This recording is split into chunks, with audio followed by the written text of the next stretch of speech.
Hello children, today we are going to learn doing words or action words. You can see this page. This is page number 21 of your practice book and the chapter is the magic matchbox. It is chapter number 8 of your practice book. But this worksheet has been given from the chapter The Magic Matchbox that is given in your reader book. The story is given in your reader book and you have been taught already. You know the story. First of all, you see the worksheet. What are the instructions?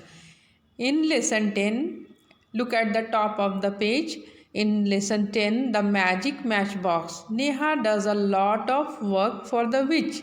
Neha magic Matchbox story में विच के लिए बहुत सारे काम करती है. Complete the following list of work Neha does for the which. Here so many sentences are given here and you have to fill in the blanks by choosing a correct action word or doing word.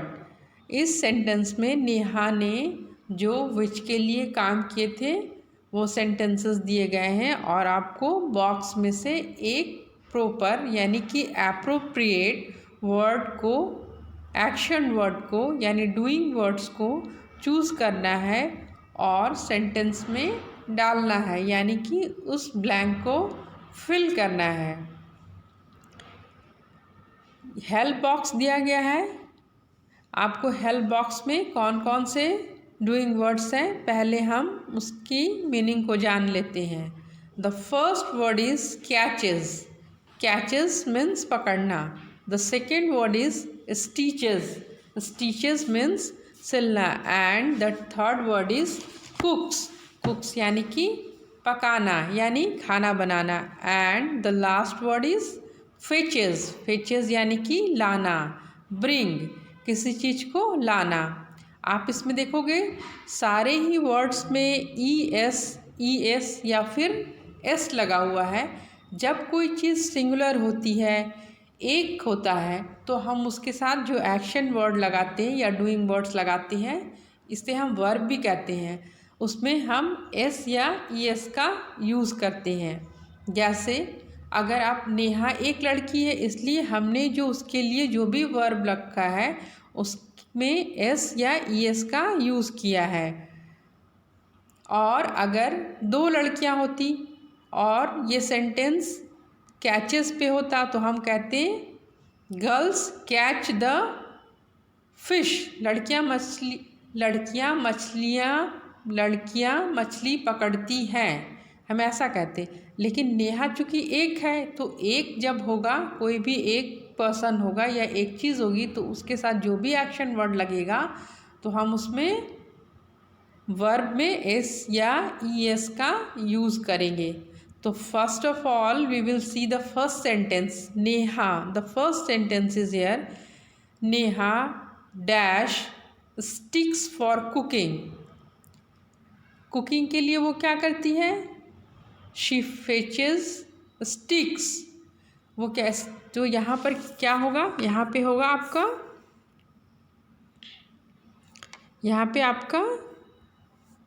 पे आपका फेचेस हो जाएगा. First में fetch यानी कि लाना. अगर आप यहाँ पे FETCH फेच ES लगाते हो, फेचेस यानी कि Neha फेचेस sticks for cooking. Cooking के लिए वो स्टिक्स लाती है, तो ये इसके साथ सुटेबल हो रहा है. Come to the next.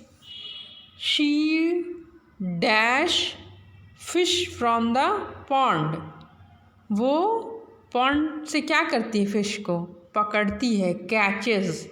This is catches. Catches is suitable. यहाँ पे कैचेस जो है सुटेबल हो रहा है. Now CATCHEH. अभी हमने शी यानी कि एक नेहा के लिए लगा है तो हमने इसमें ES कैच, इसका जो रूट फॉर्म होता है, मेन जो बेसिक होता है, मेन वर्ब जो अपने मूल रूप में होता है यानी कि बेसिक में होता है, तो ये फॉर्म कैच होता है. CATCH catch. लेकिन चूँकि ये सिंगुलर के साथ यूज़ हो रहा है तो हम उसमें ईएस ऐड कर रहे हैं, यानी कि नेहा सिंगुलर है। अगर यहाँ बॉयज़ होता या गर्ल्स होती तो यहाँ पे हम कैच का यूज़ कैच लिखते, ना कि कैचेस लिखते। ठीक है। Now come to third number she dash food. वो खाने को क्या करती है? पकाती है। Cooks, this is cooks. यहाँ क्या भरेंगे? COOKS, कुक्स। फिर एस लगा दिया, देखा सिंगुलर है क्योंकि शी एक नेहा के लिए आ रहा है। ठीक है। लेकिन अगर यहाँ पे मदर्स आ जाता, मदर्स यानी बहुत सारी मदर्स के लिए हम ये बात करते जनरली, क्योंकि मदर्स खाना बनाती हैं तो मदर्स अगर हम कहते तो कुक लिखते, कुक्स नहीं लिखते। ठीक है, क्योंकि एक से ज़्यादा हो जाती वो प्लूरल नंबर हो जाता। ठीक है। फिर नंबर 4 पे आते हैं। She dash clothes for the which. Clothes for the which, that means she stitches. She stitches clothes. Stitches यानी कि सिलना। स्टिचेस मीन्स सिलना। तो हम यहाँ पे क्या लगाएंगे? स्टिचेस लिखेंगे। Okay. And what is the definition of doing words? It is written here in this box. All these words which tell us about some action are called doing words. जो भी वर्ड्स हमें किसी काम के बारे में, किसी एक्शन के बारे में यानी किसी हरकत के बारे में बताती हैं तो वो डूइंग वर्ड्स कहलाती है। आप इस डेफिनेशन को ज़रूर से याद रखोगे जब भी कोई पूछेगा व्हाट इज़ डूइंग वर्ड्स और व्हाट इज़ एक्शन वर्ड्स, तो आप इसका जवाब दोगे all these words which tell us about some action are called doing words और डूइंग वर्ड और action word. Okay, now you do it this page. Come to the next page. This is same. In this page also we have to fill the action words. लेकिन आपका इसमें सब में ING form में है। ठीक है, आप में उसमें S या ES लगा हुआ था, लेकिन आपको इसमें ING फॉर्म में है।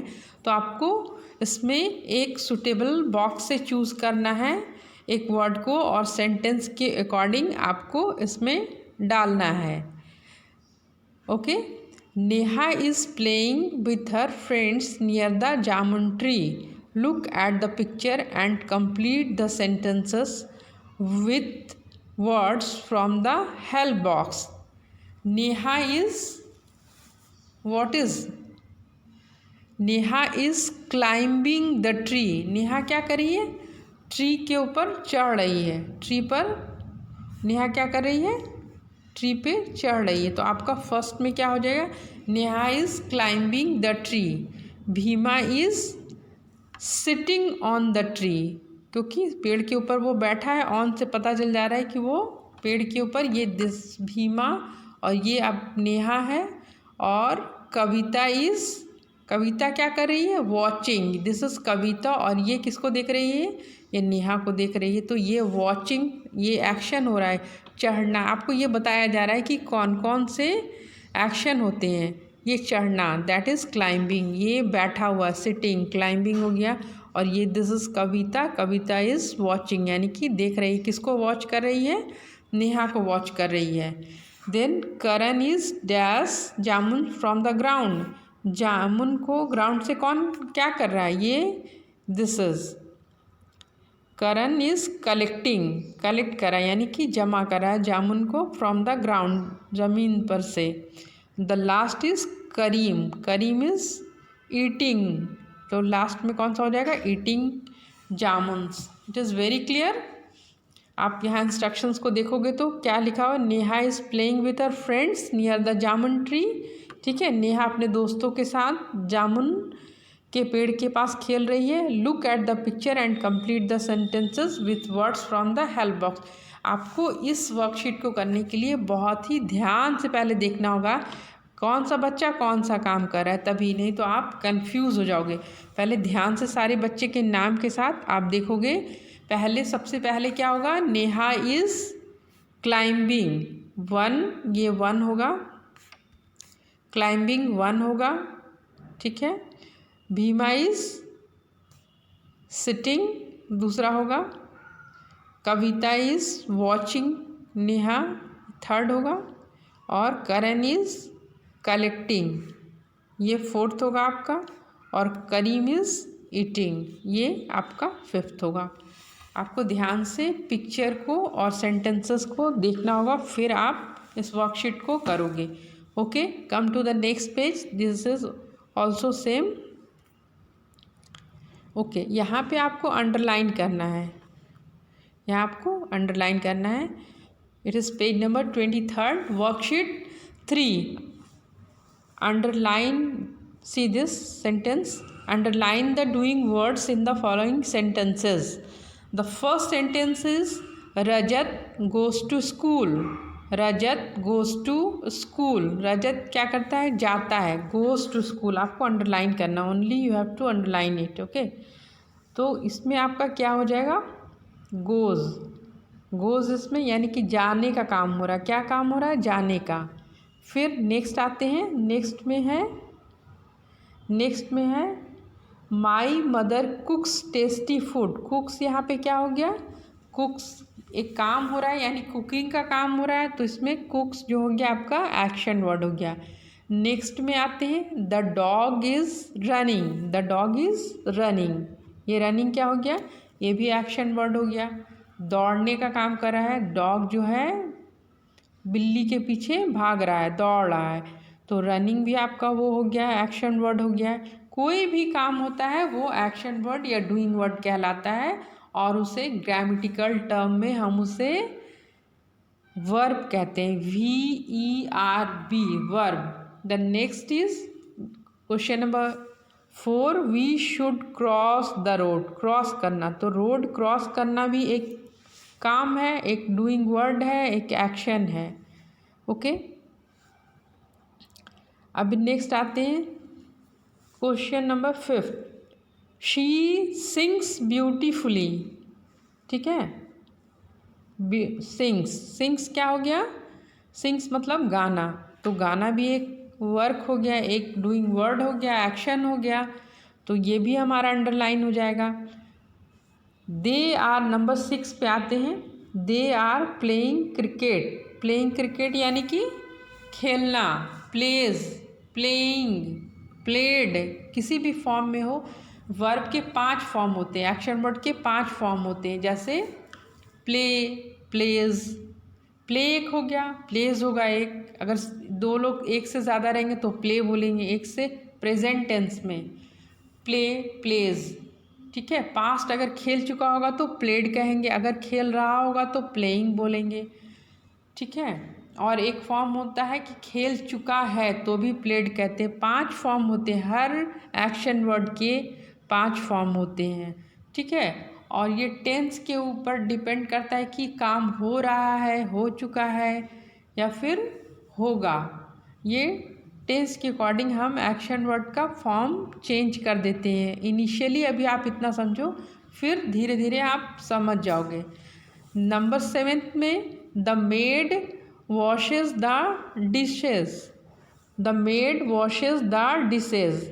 मेड क्या करती है, वॉशेस का मतलब धोना, डिशेस मतलब बर्तन, बर्तन को धोती है मेड, यानी कि काम करने वाली जो घर में लेडी होती है हम उसे मेड कहते हैं, काम नौकरानी को। ठीक है, तो वॉशेस क्या है कि वॉशेस भी एक वर्क है, काम है। ठीक है, इसलिए भी डूइंग वर्ड होगा, तो इसमें भी हम अंडरलाइन करेंगे। क्या करेंगे, अंडरलाइन करने का मतलब ऐसे होता है। ओके, और एनसर्कल करने का मतलब होता है कि आप ऐसे करोगे, लेकिन आपको एनसर्कल करने के लिए नहीं कहा जा रहा, आपको अंडरलाइन करने के लिए कहा जा रहा है। नंबर 8 पे आते हैं। नंबर 8 में क्या कह रहा है, नंबर 8 में कह रहा है कि Neha is watching television. Neha is watching, अभी आपको तुरंत समझ में आ गया होगा कि वॉचिंग जो है हमारा एक्शन वर्ड है, यानी कि ये डूइंग वर्ड है, क्योंकि वॉच यानी कि देखना। देखना, क्या देख रहा है, वो टेलीविज़न देख रही है, तो ये भी आपका हो गया। Worksheet 4, it is little bit difficult for you, I will help you to complete this. Okay, अभी आप इस पिक्चर को देख के आप इमेजिन करके कुछ भी लिख सकते हो, थोड़ा डिफरेंस हो सकता है सबके इमेजिनेशन में, बट यू कैन डू। मुझे तो ऐसा लग रहा है इस पिक्चर को देख के कि मैं इसमें बोलना, look at the picture and make sentences to tell what the person is doing. ये पर्सन क्या कर रहा है, ठीक है। सारे ये पर्सन क्या कर रहा है नहीं, ये सारे पिक्चर्स में जो लोग हैं वो क्या कर रहे हैं। Okay, next day we will do this. जैसे the old man is reading the newspaper, but we will do this next day because this is it will be too long, the video will be too long. In the next class I will tell you about this. Okay, now bye bye.